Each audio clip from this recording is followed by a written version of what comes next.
Assalamualaikum warahmatullahi wabarakatuh. Apa kabar kawan-kawan semua?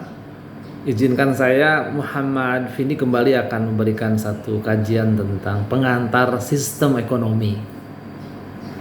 Nah, kita akan mulai dulu dengan pengertian sistem. Ya.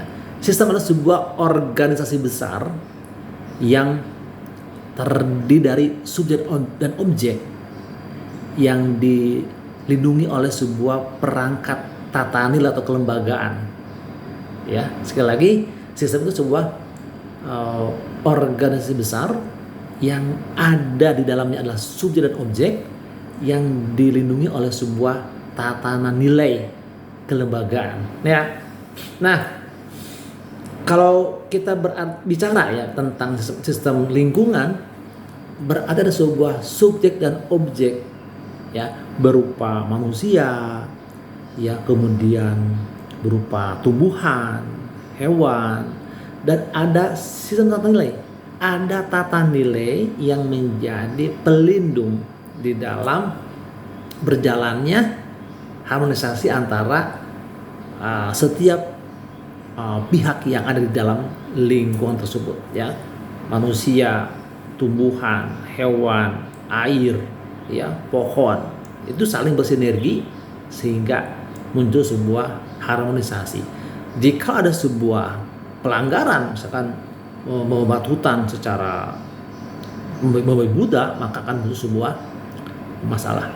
Nah, tentu kita akan bahas yang lebih fokus ke sistem ekonomi, ya. Jadi sebuah hubungan antar manusia sebagai subjek dan objeknya, di mana mereka itu bekerja sama di dalam mencapai sebuah kemaslahatan, yaitu welfare yang dituju kan.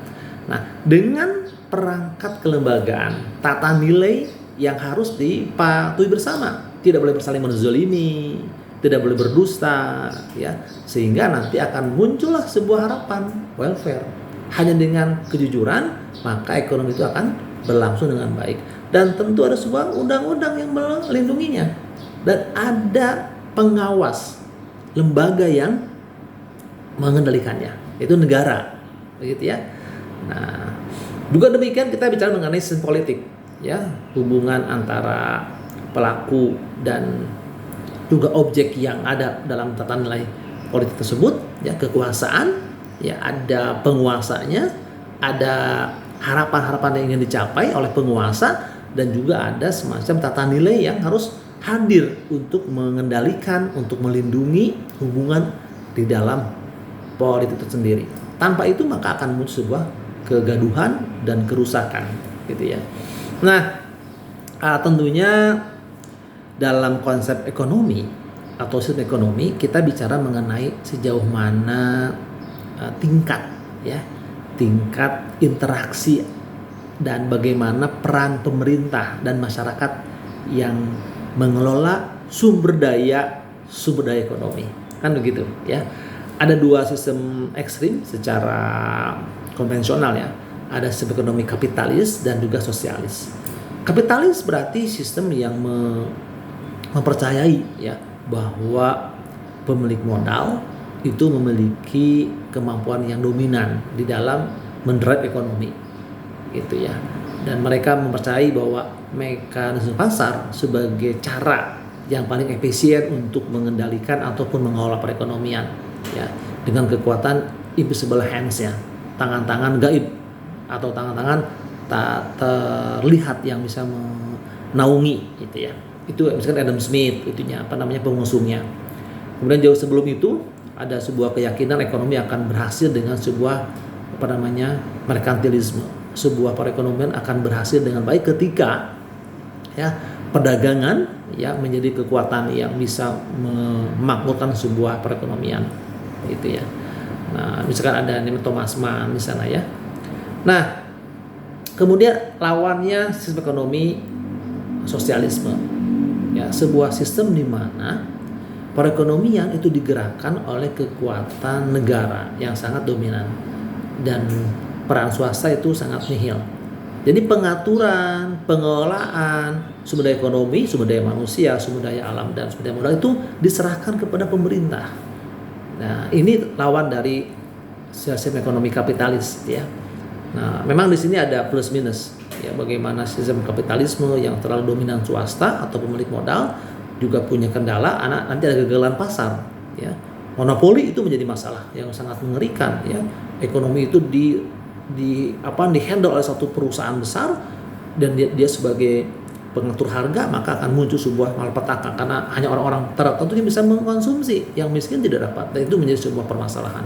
Demikian pula untuk sistem sosialis, dominannya negara membuat masyarakat tidak kreatif ya, mau pintar mau tidak semua dipukul rata karena negara yang atur semua ya.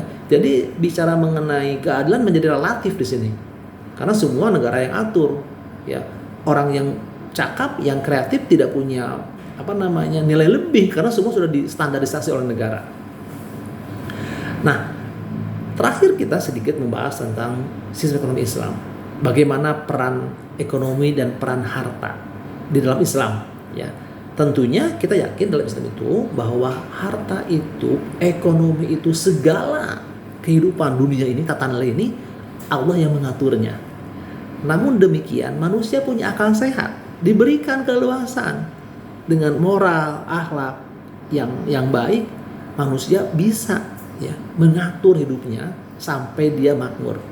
Nah, misalkan untuk kekinian para pemikir-pemikir ekonomi kekinian Islam ya, dengan karya-karyanya yang monumental, misalkan Bagir Al-Sadar dengan Iqtisadunanya, Iqtisaduna ekonomi kita, dia mengatakan bahwa keyakinan ekonomi itu sumber daya ekonominya sangat luas, sebagaimana Allah memiliki kekuasaan, keluasan ya. Dengan dalil yang dia usung yaitu dalam Al-Quran surah Al-Qamar ayat 54. A'udzubillahi minasyaitonir rajim. Inna kulla syai'in khalaqnahu biqadarin. Ya, sesungguhnya Allah menciptakan segala sesuatu dengan ukuran yang cukup. Jadi mustahil kurang. Nah, kalau ada kekurangan, ada orang miskin, ada orang pertengahan, ada orang kaya, itu lebih cenderung karena apa? Masalah distribusi yang tidak merata. Nah, bukan karena ada kekurangan dalam suplai input bahan baku, bukan. Ya, tapi ada masalah dengan distribusi pendapatan. Maka dari itu, peran negara menjadi penting di dalam untuk mendistribusikan kaum-kaum yang minimalis sehingga dapat kuah ekonomi, dapat kemampuan lebih banyak, begitu. Nah, jadi ini pengantar saja ya. Jadi teman-teman mudah-mudahan bisa dipahami bahwa sistem itu sebagai sebuah organisasi besar yang di dalamnya ada hubungan subjek dan objek ya, ada hubungan subjek dan objek dan dilindungi oleh sebuah tata nilai dan ada kelembagaan yang mengawalnya. Demikian saja, dan kita akan terus bersama dalam kajian-kajian yang lain. Semoga bermanfaat, sehat dan semangat selalu. Wassalamualaikum warahmatullahi wabarakatuh.